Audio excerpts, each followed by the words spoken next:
Hey everybody, this is Ben Smith. I'm coming to you on Sunday. Welcome to Chance Bending. So it's been a fun few weeks. I know I've been a little bit inconsistent in posting as usual, but we have big things going on here. So yeah, I announced it, I think about a week ago. I have a book coming out, so I've been pretty busy with this book. You're going to love this book. I've had so much fun with this. I've actually been working on it for over a year, but it's just been getting really intense lately. The book is called Dealt. I'm gonna give it a cool name, but basically what the book is I have interviewed top deal makers all over Silicon Valley and Hollywood. I've talked to entrepreneurs. I've even talked to some hustlers. I've talked to everybody that is really, really good at deal making, and I asked them their number one deal making negotiation secret. I'm just a deal junkie, so I want to know, what are they doing? How did they get to be such a good deal maker? You know, it really is the art of the deal. And I don't know. I'm not sure I believe that Trump is such a great negotiator, to say the least. But I wanted to go talk to the people who are doing this every single day and learn from them. What are they doing? How are they doing it? Tell me your story. So that's what this book is going to be. It's going to come out. I'm going to give you the update, but it's probably going to be, I'm guessing, about 6 or 7 weeks still. But when it comes out, I think you're just going to love this thing. It's really been helpful for me. It's helped me become a better negotiator. It's helped me close deals. I've made a lot more money just from talking to these people. So I think it's a must-have. I really do. Anyway, I wanted to talk to you. I've had a bunch of listener questions over the last few weeks, and I finally want to get to a few of them. I feel bad that I haven't actually answered them. So one of the big questions is from someone named Sarah, and Sarah is from Green Bay, Wisconsin. And Sarah writes, "Hey Ben, love your podcast. Chance Bending is awesome. What is the way you've made the most money?" Okay, so Sarah, this is, I can give you a really simple answer to this, but I'm going to give you the 5 ways I've made the most money. And the number one way that I have made the most money was, well, first I had to change my attitude. And my attitude, when I got started, I was really just sort of a corporate guy, right? I was lucky enough to be an early Google guy and an early YouTube guy. And that was fun and that was great. But in the end, I was still just a corporate guy. And I needed to express myself. And I feel like humans are in the business of expressing themselves. And at big corporate companies like that, you just can't do it. So I decided to be in the business of Ben, which means I stopped thinking like an employee. Really, really important. I decided that it was up to me to run my business and run my life the way I wanted to. And that wasn't dictated to me as an employee. I didn't work for other people. It was my goals first, other people's goals second. So that's really important. I changed my attitude. And once I changed my attitude, that it gave me the energy to do number 2. And number 2 is I started contacting people. And when I start I say this in the podcast all of the time. I reach out to at least 5 people, new people, a day. Every day, rain or shine, doesn't matter. I just reach out to new people. Usually it's about 10 or 15 people a day. Occasionally I can get it up to 25 people a day, but it's never less than 5 people a day. And when I contact people, I say, "Hey, what's up? I'm Ben. This is what I do. I love to connect." And we end up talking. Most of the time this now happens on LinkedIn, but this has brought me so much business.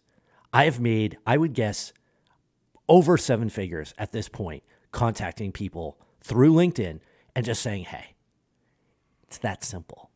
Now, I want you, it's tough at first because when you do start reaching out to people, you start to feel idiotic and you don't really know what to say. So that led to number 4. Number 4 was I started asking for the sale. If I see one thing that holds most people back when they first get started down this path is they don't ask for the sale. So once I started contacting all of these people on LinkedIn, I started telling them what I could do. And when you ask for the sale, it does a funny thing. It makes you narrow your message. And when you narrow your message, you have to work on the copy, man. You have to you got to get a shtick going.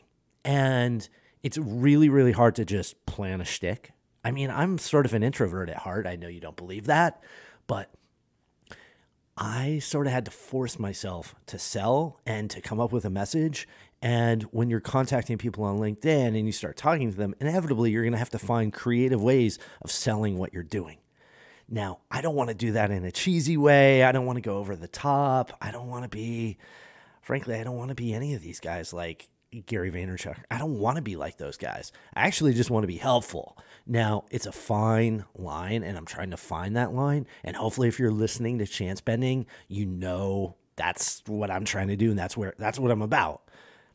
But you have to ask for the sale. Amazing, crazy things happen when you ask for the sale. People cannot read your mind. They just can't.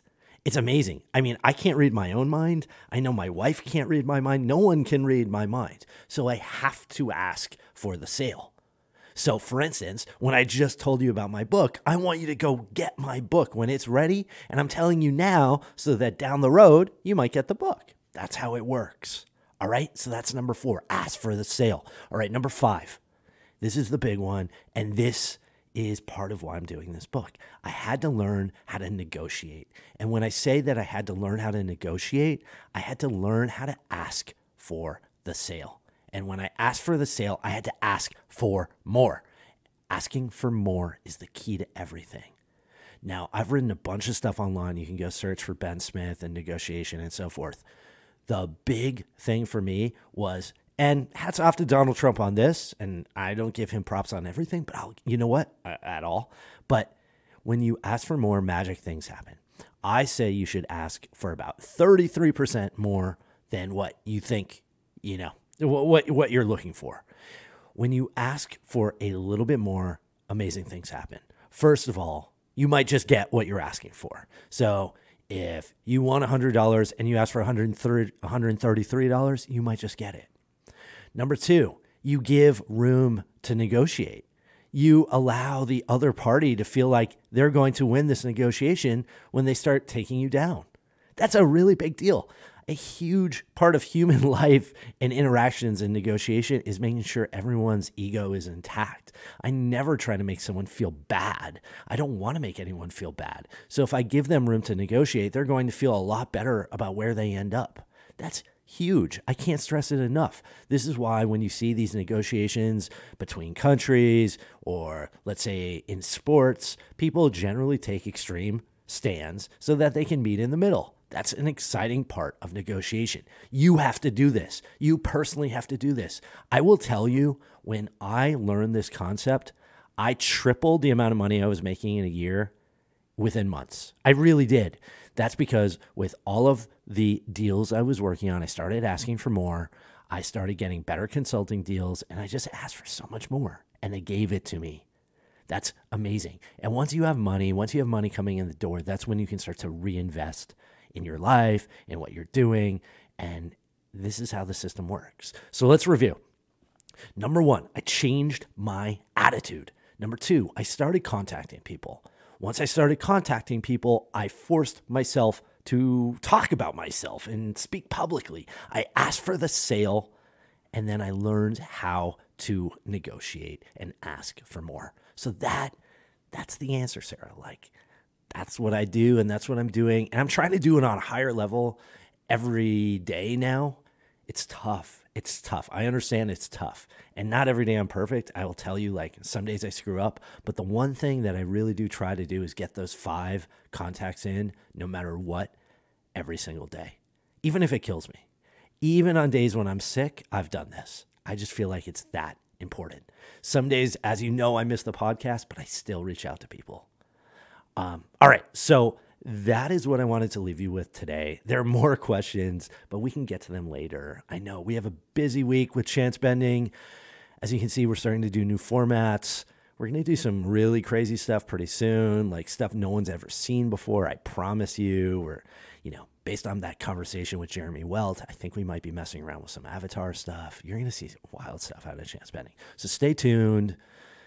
Yeah, this is good, man. All right. Talk to you all this week.